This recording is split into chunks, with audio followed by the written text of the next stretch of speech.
आदाब नाजरीन, Saiyaara news TV से मैं सैयद अफरोज। आइए अहम खबरों पर नजर डालते हैं।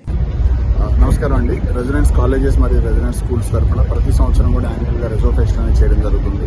గత 5 సంవత్సరాల నుంచి చేస్తున్నాం. ఇది 5th ఎడిషన్. ఈ రెజో ఫెస్ట్కి మెయిన్ ఉద్దేశం ఏంటి అని అంటే మా దగ్గర ఉన్నటువంటి అన్ని క్యాంపస్లో విద్యార్థులకి స్పోర్ట్స్లో, కల్చరల్స్లో, కో కరిక్యులర్ యాక్టివిటీస్లో రకరకాల కాంపిటీషన్స్ పెట్టడం, ఆ కాంపిటీషన్లో విన్ అయినటువంటి విద్యార్థులకి గ్రాండ్ స్టేజ్ మీద పర్ఫామ్ చేసేటటువంటి అవకాశంతో పాటు వాళ్ళకి ప్రైజ్ ఇవ్వడం కూడా జరుగుతుంది. దాంతోపాటు వివిధ రంగాల్లో ఉన్నటువంటి ప్రముఖుల్ని ఇక్కడికి ఆహ్వానించి వాళ్ళ ద్వారా వాళ్ళ ఫ్యూచర్కి ఉపయోగపడే మెసేజ్ ఇవ్వడం అనేటువంటి ఈ కార్యక్రమం యొక్క మెయిన్ ఉద్దేశం.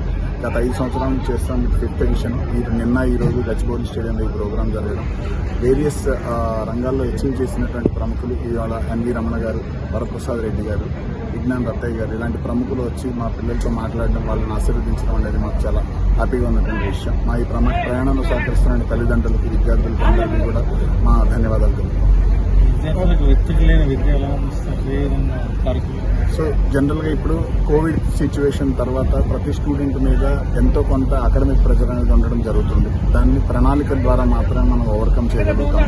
దాంతోపాటు వాళ్ళకి భవిష్యత్తు మీద అవగాహన కల్పించడం అండ్ వాళ్ళ సీనియర్స్ ఎవరైతే దీన్ని ఓవర్కమ్ చేయగలరో వాళ్ళతో రెగ్యులర్గా ఇంటరాక్షన్ ఏర్పాటు చేయడం, అదేవిధంగా వేరియస్ రంగాల్లో ఉన్నటువంటి ప్రముఖులందరి ద్వారా వాళ్ళకి మోటివేషన్ సెషన్స్ ఆర్గనైజ్ చేయడం ద్వారా కొంతవరకు మనం స్ట్రెస్ రిలీఫ్ చేయడం, ప్లానింగ్లో టెక్నిక్స్ నేర్పించడం అనేటటువంటి జరుగుతుంది. ఏదైనా విద్యా సంస్థలో మనం ఇది రెగ్యులర్గా చేస్తూ ఉంటాము. దాంతోపాటు మా దగ్గర నుండి ప్రతి టీచర్ కూడా యాజ్ ఎ మెంటర్గా వ్యవహరిస్తూ ఎప్పటికప్పుడు స్టూడెంట్స్కి గైడెన్స్ ఇవ్వడం ద్వారా కొంతవరకు స్ట్రెస్ని ఓవర్కమ్ చేయగలుగుతుంది. తర్వాత పూర్ణచంద్రరావు గారు, అదేవిధంగా ఈ కార్యక్రమానికి వచ్చేసినటువంటి రితురాజ్ ఐపీఎస్ డీసీపీ మాదాపూర్ గారికి, ఈ కార్యక్రమంలో పాల్గొనడానికి వచ్చినటువంటి విద్యా సంస్థల కార్యనిర్వాహక వర్గానికి, తల్లిదండ్రులకి, ప్రత్యేకించి అధ్యాపకులకు, చిన్నారి బాలలకు, విద్యార్థులకు మీ అందరికీ కూడా నా హృదయపూర్వక శుభాకాంక్షలు. మీకు ఏ భాషలో మాట్లాడితే సౌకర్యంగా ఉంటుంది అనేది చెప్తే, తెలుగా, ఇంగ్లీషా?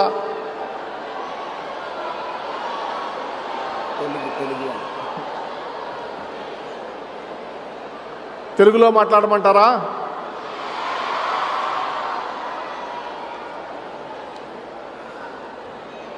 ఇంతమంది ఉత్సాహవంతులైనటువంటి విద్యార్థులు క్రమశిక్షణతో ఈ స్టేడియం మొత్తం ప్రతిధ్వనించేలాగా ఆనందంగా కేరింతలేస్తున్నటువంటి మిమ్మల్ని అందరినీ చూస్తుంటే ఈ దేశం యొక్క భవిష్యత్తు ఎంత ఉజ్వలంగా ఉండబోతుందనేటటువంటి విషయం అర్థమవుతుంది. వాస్తవానికి మీలాంటి యువకుల గురించి ఉద్దేశించి మాట్లాడటం అనేటటువంటిది పెద్ద సాహసం లాంటిది. ఎందుకంటే మీకు ఎటువంటి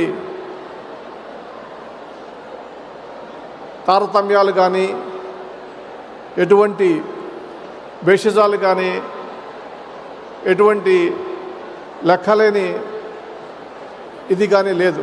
ఎందుకంటే మీరు ఈ వయసులో ఉన్నప్పుడు ఎవరినైనా ప్రశ్నిస్తారు, ఎవరినైనా ఏదైనా అడిగేటటువంటి ధైర్యం, దమ్ము ఉన్నటువంటి వాళ్ళు. పసి హృదయాలు లాంటి మీరంతా కూడా మహాకవి శ్రీశ్రీ చెప్పినట్టు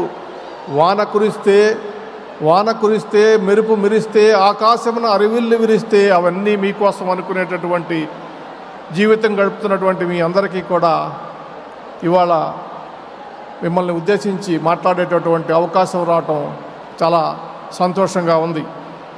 మరి ఈ యువతరానికి నేను ఇవ్వాల్సినటువంటి సందేశం ఏంటంటే, మీకు నాకు దాదాపు 50 సంవత్సరాల అంతర్యం ఉంది.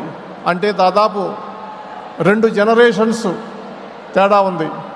అయినప్పటికీ కూడా మీ అంత సాంకేతికంగా నైపుణ్యం లేకపోయినా కూడా నాకున్నటువంటి జీవిత అనుభవాలని మీ ముందు ఉంచడానికి ప్రయత్నం చేస్తాను. మిత్రులారా, యువమిత్రులారా, ఇవాళ భారతదేశంలోనే కాదు ప్రపంచవ్యాప్తంగా శాస్త్ర సాంకేతిక నైపుణ్యాలు చాలా అభివృద్ధి చెందాయి. మరి గతంతో పోల్చుకుంటే ఈ జనరేషన్ అంటే ఈ తరం సాంకేతికంగా చాలా ముందడుగులో ఉన్నారు. మరి మేము చదువుకున్నప్పుడు ఉన్నటువంటి పరిస్థితులు ఇవాళ మీరు ఉన్నటువంటి పరిస్థితులు ఏమాత్రం పోల్చడానికి కూడా వీల్లేదు. ఈ ఆధునిక టెక్నాలజీ రంగంలో మరి ఒక టెక్నాలజీ వస్తే ఆ టెక్నాలజీ నేర్చుకుని దాంట్లో విజయవంతం అయ్యే లోపులోనే ఆ టెక్నాలజీ మారిపోతుంది.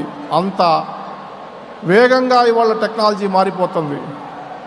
ఇది మీ మీద చాలా ఒత్తిడి తీసుకొస్తున్నటువంటి విషయం నేను గమనించాను. ఒక విషయం గుర్తుంచుకోవాలా, మీరు ఇవాళ ఈ సోషల్ మీడియా అదేవిధంగా ఇంటర్నెట్ యుగంలో బతుకుతున్నారు. మీరు అనేక రకాలైనటువంటి ప్రలోభాలకి అనేక రకాలైనటువంటి ఆకర్షణలకు గురవుతున్నటువంటి పరిస్థితి వాళ్ళ దేశంలో ఉంది, ప్రపంచంలో ఉంది. మీరు వద్దన్నా కూడా మీ కళ్ళ ముందు అనేక విషయాలు ప్రత్యక్షమవుతున్నాయి. మీకు అవసరం లేనటువంటి విషయాలు కూడా ప్రత్యక్షమవుతున్నాయి. వాటి యొక్క ఇన్ఫ్లుయెన్స్ మీ మీద ఎంతో ఉన్నటువంటి విషయం నాకు తెలుసు.